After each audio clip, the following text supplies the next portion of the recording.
तू ही आशिकी है। Hello friend, চলেছি নতুন একটা ভিডিও নিয়ে। তো এই গানটা তোমরা কতবার শুনলে বলো? আমি তো প্রায় 10 থেকে 12 বার শুনলাম, এতই ভালো লাগছে, বারবার শুনছি এবং ফাটাফাটি হয়েছে।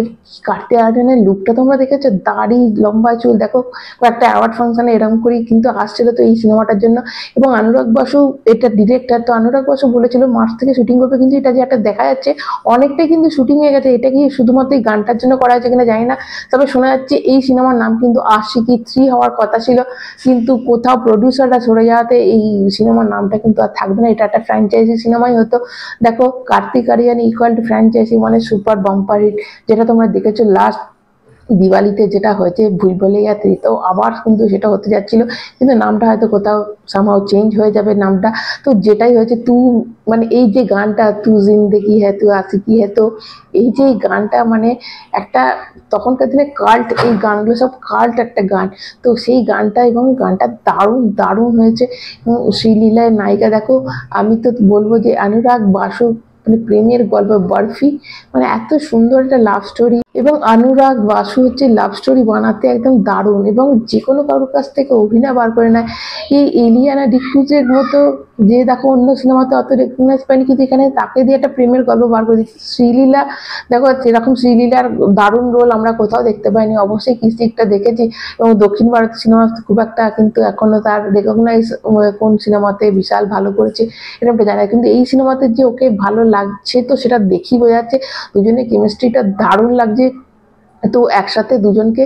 এবং তৃপ্তি ডিমরি নাকি এখানে থাকার কথা ছিল, কিন্তু একটা ইনোসেন্ট ফেস করছিল, কিন্তু যেহেতু কার্তিক আরিয়ানের সিনেমাটাতে ওকে খুব একটু বোল্ড লুকে দেখা গেছে, সেই জন্য শোনা যাচ্ছে ওকে না নিয়ে একে নেওয়া হয়েছে, শ্রীলীলাকে নেওয়া হয়েছে। এবং শ্রীলীলার সাথে যতটা যা দেখালো কেমিস্ট্রিটা ফাটাফাটি লাগছে, ফাটাফাটি। এবং এই দিওয়ালিতে যে দিওয়ালি কিন্তু কার্তিক আরিয়ান একটা মানে সেফ জনরা, মানে সেফ জন, ওইখানটাতে এলেও ধামাকা করে। তো নেক্সট এটা দিওয়ালিতে কিন্তু আসছে এই সিনেমাটা, এবং অনুরাগ বাসু দারুণ দারুণ অভিনয়, মানে পরিচালক একদম নো ডাউট, কিছু বলার নেই। তো তাই আবার সিনেমা নিয়ে আসছে। এবং কার্তিক আরিয়ানের দেখো, কার্তিক আরিয়ান এমন একজন হিরো, তাকে অ্যাকশন বলো, ইমোশন বলো, দুঃখ স্যাড বলো, মারপিট বলো, সবাইতে ফাটাফাটি ফাটাফাটি করে। এবং এখানে তার লুকটাই মানে এখানে যে মানে ভর্তি ভরে ভরে আমরা ইমোশন পাবো সেটা তো দেখাই যাচ্ছে। এবং গানের যে এক্সপ্রেশনটা এবং দুজনের মধ্যে যে একটা খুব মানে একটা আঘাত খাওয়া যে একজন স্টার, মানে যে গান গায়, অবশ্যই এখানে একজন সিঙ্গার হয়েছে, যেটা দেখে মনে হচ্ছে খুব আঘাত খাওয়া একজন, যে দুঃখ আছে লাইফে এবং এই মেয়েটাকে সে ভালোবাসে, তারপর তার কি হবে লাইফে, তো সেটা নিয়েই তো সিনেমাটা। সিঙ্গার তো অবশ্যই এখানে প্রত্যেকটা আশিকির সবকটাতেই কিন্তু যে হিরো থাকে সে একটা সিঙ্গারই অবশ্যই থাকে। তো এখানেও কিন্তু তার কারণ যদিও সিনেমাটার নাম আশিকি 3 হবে না, কিন্তু আমরা তো বলতেই পারি সিনেমাটা আশিকি 3। তো আপাতত তো এইটুকু। তোমরা কারা কারা গানটা শুনেছো বলো, কতবার শুনেছো সেটাও কিন্তু কমেন্ট করে জানাবে। এবং তোমাদের কাদের মানে কার্তিক আরিয়ানের লুকটা তোমাদের কেমন লেগেছে কিন্তু কমেন্ট করতে জানাতে ভুলবে না। দেখো এই দিওয়ালিতেই কিন্তু 400 কোটি বক্স অফিস মানে লাইফ টাইম কালেকশন করেছিল ভুল বলে, এবং সেটা কিন্তু সব হিরোদের, বড় বড় হিরোদের সিনেমা, যেটা সিঙ্গাম ছিল, সিঙ্গাম এগেন যেটা, সেটাকে সরিয়ে দিয়ে 400 কোটির world wide life time collection করতেছে। এখানে তো আরো এটাতে ইমোশন আছে, আরো এখানে জবরদস্ত একটা গল্প থাকবে, কারণ অনুরাগ বাসুর গল্প একটা গল্প, একটা মিষ্টি প্রেমের গল্প দারুণ থাকে। দেখো এরকম সিনেমা কিন্তু এখন আবার ফিরে আসা উচিত।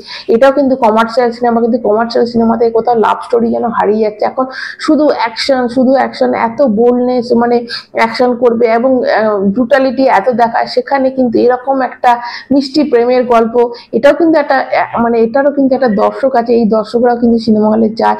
কেননা দেখো এইরকম তাহলে ওই সনম তেরি কসম সিনেমাটা রিলিজ করার পরে এত হিট হতো না, কেননা ওখানেও কিন্তু অনেক মানে অনেক ব্লু ফলস আছে, প্রথমবার সিনেমাটা হিট করেনি, কিন্তু মানুষ কিন্তু কোথাও এত মারামারি এত কিছু দেখার পর কোথাও এখন একটু প্রেমের গল্প মানুষও দেখতে চায়। তো সেই ক্ষেত্রে অবশ্যই এই সিনেমাটা একটা তাদের চয়েস হবে, এবং দিওয়ালিতে যেটা ঝড় তুলবে সেটা বোঝাই যাচ্ছে। তো তোমরা কারা কারা দেখেছো অবশ্যই কমেন্ট করে জানাবে। এটা ভালো লাগলে এটা লাইক দিবে, চ্যানেলটা সাবস্ক্রাইব করে টাটা।